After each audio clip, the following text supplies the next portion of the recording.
Hey Pipsqueaks, welcome back to my channel. My name is Marita. If you're new here, today we're going to be talking about gargoyles and goblins. This is going to be part of my paranormal mystery files, which if you've been here before, you know we've already talked about Skinwalker Ranch, fairies and gnomes, and now we're talking about gargoyles and goblins. This is also part of my 31 days of Halloween. I'm not uploading every single day, but I'm still going to be uploading 3 to 4 times a week. So if you guys like this video, make sure to like, subscribe, follow me on social so we can become friends. Every video we give you guys a shout out. So if you want to be in the next one, all you have to do is comment anything at all down below. Check out my merch if you haven't already. It's spooky, just in time for spooky season, so click the link down below. And without further ado, let's just get started.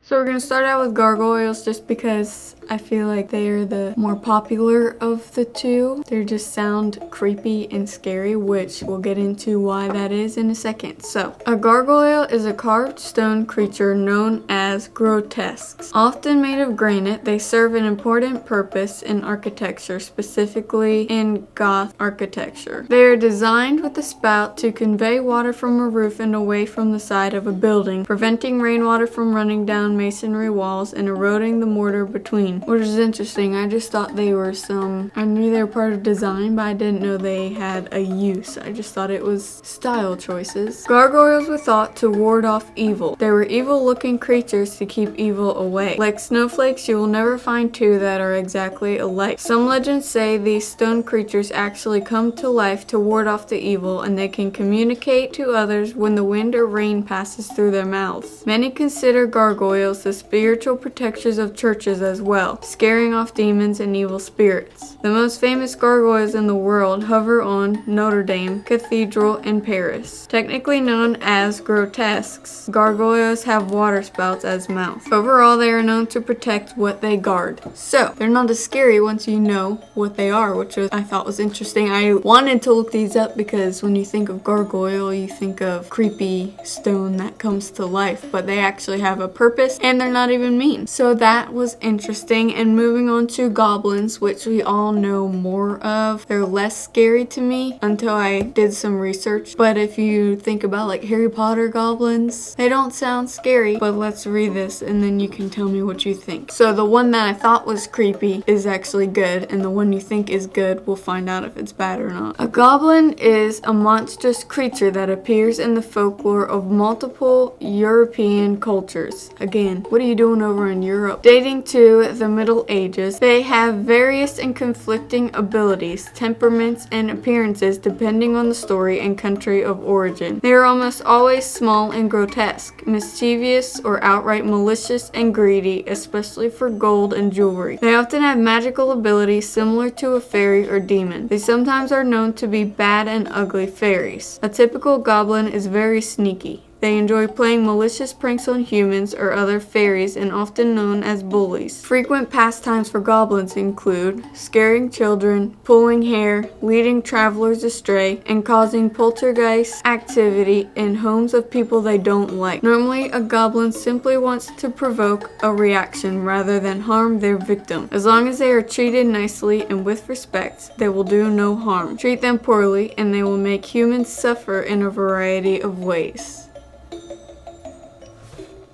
See what I'm saying? The ones you thought were nice and sweet aren't. But the ones that look scary and creepy are nice.